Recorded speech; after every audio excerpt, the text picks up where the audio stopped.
Assalamualaikum warahmatullahi wabarakatuh. Sebelumnya saya ingin mengucapkan terima kasih kepada dosen pengampu pada mata kuliah kita yaitu Komunikasi dan Advokasi Kebijakan, yaitu Bapak Rizky Syafril, SHI, MSI, yang telah memberikan kami kesempatan untuk mempresentasikan materi kami mengenai teknik komunikasi. Baik, kami dari kelompok 4 dengan anggota saya sendiri, Alia Septia Utami dengan NIM 2304211. Tentunya saya tidak sendiri dan saya ditemani oleh beberapa rekan saya. Ada Alia Yusia Kriani dengan NIM 2304212. Dan ada Angelina Sapitri dengan NIM 2304215. Dan yang terakhir ada Aprilia Gepani dengan NIM 2304211.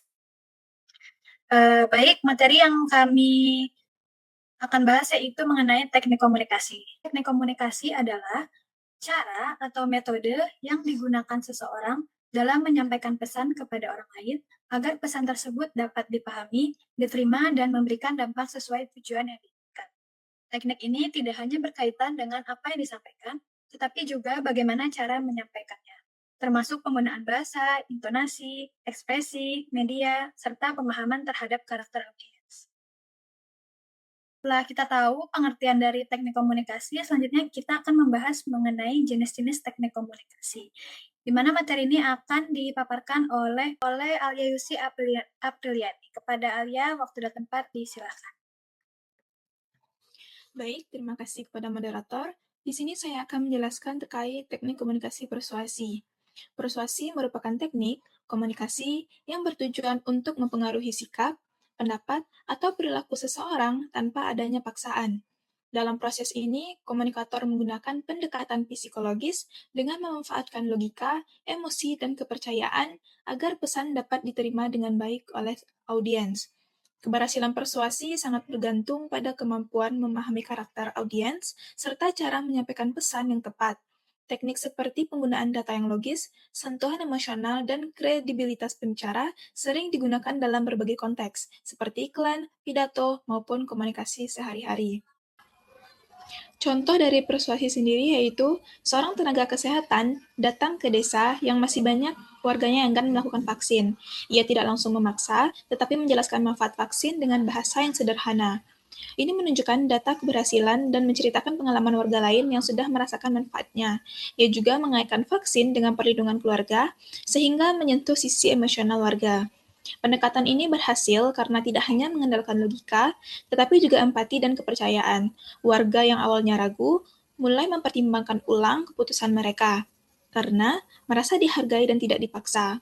Ini menunjukkan bahwa persuasi efektif ketika menggabungkan fakta, emosi, dan kredibilitas komunikator.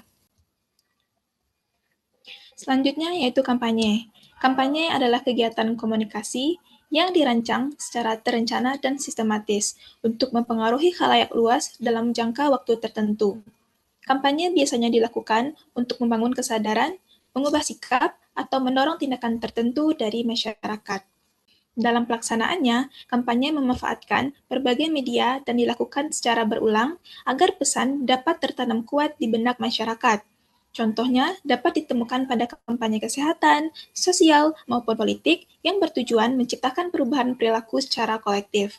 Contoh dari teknik kampanye sendiri yaitu sebuah organisasi lingkungan melakukan kampanye kurangi plastik sekali pakai di media sosial dan sekolah-sekolah. Mereka membuat poster, video edukasi, dan mengadakan kegiatan bersih pantai. Pesan yang disampaikan konsisten dan berulang agar mudah diingat oleh masyarakat. Kampanye ini bertujuan mengubah perilaku dalam jangka panjang, bukan hanya memberikan informasi sesaat. Keberhasilannya bergantung pada jangkauan, konsisten pesan, serta keterlibatan audiens dalam kegiatan yang nyata. Terakhir yaitu publisitas. Publisitas adalah upaya penyebaran informasi melalui media massa tanpa biaya langsung dari pihak yang berkepentingan. Teknik ini sering digunakan untuk membangun citra positif karena informasi yang disampaikan cenderung dianggap lebih objektif oleh publik. Meskipun memiliki keunggulan dalam hal kepercayaan publik, publisitas juga memiliki keterbatasan karena pesan yang disampaikan tidak sepenuhnya dapat dikontrol. Media memiliki kebebasan dalam mengemas informasi, sehingga hasil akhirnya bisa berbeda dari yang diharapkan. Contoh dari publisitas sendiri yaitu sebuah startup lokal berhasil menciptakan aplikasi inovatif untuk UMKM. Media massa kemudian meliput keberhasilan tersebut tanpa perusahaan harus membayar iklan. Berita tersebut menyebar luas dan meningkatkan reputasi perusahaan di mata publik. Publisitas ini bersifat tidak langsung, dikendalikan oleh pihak yang dipublikasikan, sehingga kredibilitasnya lebih tinggi dibanding iklan. Namun, karena tidak sepenuhnya dikontrol, ada risiko framing media yang berbeda dari harapan perusahaan. Mungkin sekian dari saya kembalikan ke moderator. Baik, terima kasih atas pemaparan materi dari Aliusi Apriliani. Kita lanjut ke materi berikutnya yang akan dijelaskan oleh Angelina Sapitri. Kepada Angel, waktu dan tempat disilahkan. Baik, terima kasih kepada moderator atas kesempatannya. Di sini saya akan melanjutkan jenis-jenis dari teknik komunikasi.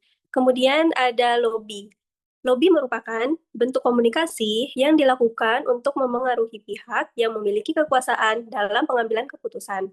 Nah, biasanya lobby ini dilakukan secara langsung dan juga informasi dengan tujuan memperoleh dukungan terhadap suatu kepentingan tertentu. Nah, dalam praktiknya, lobby juga membutuhkan kemampuan membangun hubungan yang baik, serta menyampaikan argumen yang kuat dan meyakinkan. Keberhasilan lobby juga sering ditentukan oleh kepercayaan, pendekatan personal, dan strategi komunikasi yang tepat. Adapun contoh dari lobby, yaitu misalnya ada seorang perwakilan organisasi mahasiswa ingin mendapatkan dana kegiatan dari pihak kampus. Ia mengatur pertemuan informasi dengan pihak birokrat kampus, membangun hubungan terlebih dahulu sebelum menyampaikan proposal. Nah, dalam pertemuan tersebut, ia menyesuaikan argumen dengan kepentingan kampus seperti meningkatkan citra institusi. Nah, lobby ini tidak dilakukan secara terbuka seperti presentasi formal, tetapi melalui pendekatan personal dan strategis. Keberhasilan lobby juga bergantung pada kemampuan membaca kepentingan pihak lain dan membangun relasi jangka panjang, bukan sekadar menyampaikan permintaan secara langsung. Nah, teknik komunikasi selanjutnya itu ada komunikasi perintah. Komunikasi perintah adalah proses penyampaian instruksi dari atasan kepada bawahan dalam suatu organisasi. Komunikasi ini bersifat formal, jelas, dan langsung, sehingga tidak menimbulkan kesalahpahaman dalam pelaksanaan tugas. Agar efektif, komunikasi perintah itu harus disampaikan dengan bahasa yang sederhana, tegas, dan mudah dipahami. Kejelasan informasinya juga menjadi hal penting agar penerima pesan dapat melaksanakan tugas sesuai dengan yang diharapkan. Nah, adapun contoh dari komunikasi perintah, yaitu seorang manajer proyek memberikan instruksi kepada timnya untuk menyelesaikan laporan dalam waktu 2 hari. Ia menjelaskan tugas masing-masing anggota, batas waktu, serta standar yang harus dipenuhi. Instruksi itu diberikan secara jelas dan tegas agar tidak menimbulkan kebingungan. Nah, komunikasi ini bersifat satu arah dan menuntut kepatuhan. Efektivitasnya bergantung pada kejelasan pesan dan otoritas komunikator. Nah, jika tidak disampaikan dengan baik, bisa menimbulkan resistensi atau kesalahan dalam pelaksanaan tugas. Selanjutnya, teknik komunikasi human relation. Human relation adalah teknik komunikasi yang menekankan pada hubungan antar manusia dalam suatu lingkungan sosial atau organisasi. Fokus utamanya adalah membangun hubungan yang harmonis melalui interaksi yang positif. Dalam penerapannya, human relation membutuhkan empati, kepercayaan, serta keterbukaan antar individu. Komunikasi yang baik dalam hubungan ini dapat meningkatkan kerjasama, kenyamanan, dan produktivitas dalam lingkungan kerja. Nah, contoh dari human relation adalah misalnya seorang atasan menyadari bahwa karyawannya mengalami penurunan kinerja. Alih-alih langsung menegur, ia mengajak berbicara secara personal untuk memahami masalah yang dihadapi. Ia menunjukkan empati dan memberikan dukungan moral. Pendekatan ini memperkuat hubungan interpersonal dan menciptakan suasana kerja yang positif. Human relation menekankan pentingnya perasaan, kepercayaan, dan komunikasi dua arah dalam membangun hubungan yang sehat di lingkungan kerja. Mungkin sekian penjelasan materi dari saya, dikembalikan lagi pada moderator. Baik, terima kasih atas pemaparan materi dari Angelina Sapitri. Kita lanjut ke materi berikutnya yang akan dipaparkan oleh Aprilia Gupani. Kepada Aprilia, waktu dan tempat disilakan. Baik, terima kasih kepada moderator. Saya akan menjelaskan mengenai 3 materi terakhir tentang teknik komunikasi. Yang pertama itu adalah negosiasi. Negosiasi adalah proses komunikasi antara dua pihak atau lebih yang memiliki kepentingan berbeda untuk mencapai kesepakatan bersama. Tujuan utama dari negosiasi itu adalah menemukan solusi yang dapat diterima oleh semua pihak. Keberhasilan dari negosiasi itu sangat dipengaruhi oleh kemampuan komunikasi, strategi, serta kesiapan data yang dimiliki. Pendekatan yang mengedepankan win-win solution biasanya itu lebih efektif dalam menciptakan hubungan jangka panjang.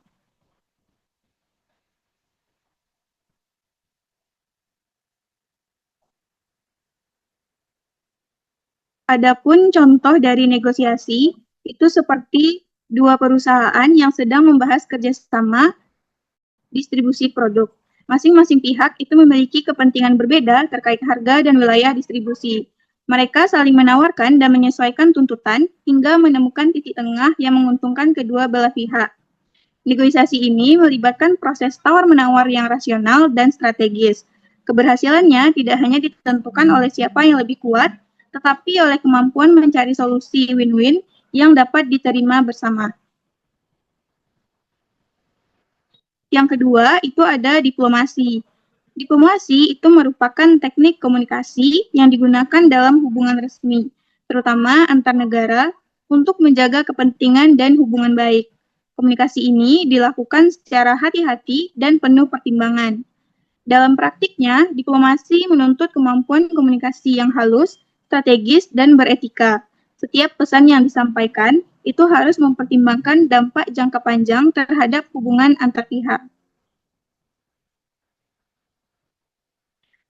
Contoh dari diplomasi itu seperti perwakilan negara yang memiliki konflik perbatasan yang mengadakan pertemuan untuk meredakan ketegangan. Mereka menggunakan bahasa yang hati-hati, menghindari kata-kata yang bisa memicu konflik, dan fokus pada solusi damai. Diplomasi ini menekankan kehati-hatian, etika, dan strategi komunikasi tingkat tinggi. Tujuannya itu bukan hanya mencapai kesepakatan, tetapi juga menjaga hubungan jangka panjang agar tetap stabil. Yang terakhir, dari teknik komunikasi itu ada komunikasi online. Komunikasi online adalah proses pertukaran informasi yang dilakukan melalui media digital dan internet. Perkembangan teknologi membuat komunikasi ini menjadi semakin cepat dan tidak terbatas oleh ruang dan waktu. Meskipun memberikan kemudahan, komunikasi online juga memiliki tantangan seperti potensi kesalahpahaman dan risiko keamanan data. Oleh karena itu, diperlukan kehati-hatian dalam menyampaikan pesan agar tetap efektif dan aman. Contoh dari komunikasi online, seperti seorang pelaku usaha menggunakan media sosial untuk berinteraksi dengan pelanggan. Ia membalas komentar, memberikan informasi produk, serta menangani keluhan melalui chat. Komunikasi berlangsung cepat dan tidak terbatas oleh jarak. Namun, komunikasi online itu memiliki tantangan seperti resiko salah tafsir karena minimnya ekspresi nonverbal. Oleh karena itu, diperlukan kejelasan pesan dan etika komunikasi digital agar tidak menimbulkan kesalahpahaman. Mungkin hanya sekian yang dapat saya sampaikan, dikembalikan kepada moderator. Baik, terima kasih atas pemaparan materi dari Abdul Bani. Jadi teman-teman, setelah kita dengar pemaparan dari tiga rekan saya, dapat kita tarik kesimpulan yaitu teknik komunikasi ini merupakan berbagai cara yang digunakan untuk menyampaikan pesan secara efektif agar dapat dipahami dan diterima dengan baik oleh audiens. Keberhasilan komunikasi tidak hanya ditentukan oleh isi pesan, tetapi juga oleh bagaimana pesan tersebut disampaikan, serta kemampuan menyesuaikan pendekatan dengan situasi dan juga audiens. Oleh karena itu, pemahaman dan penerapan teknik komunikasi yang tepat dapat menjadi hal penting dalam kehidupan sehari-hari maupun dalam lingkungan yang profesional.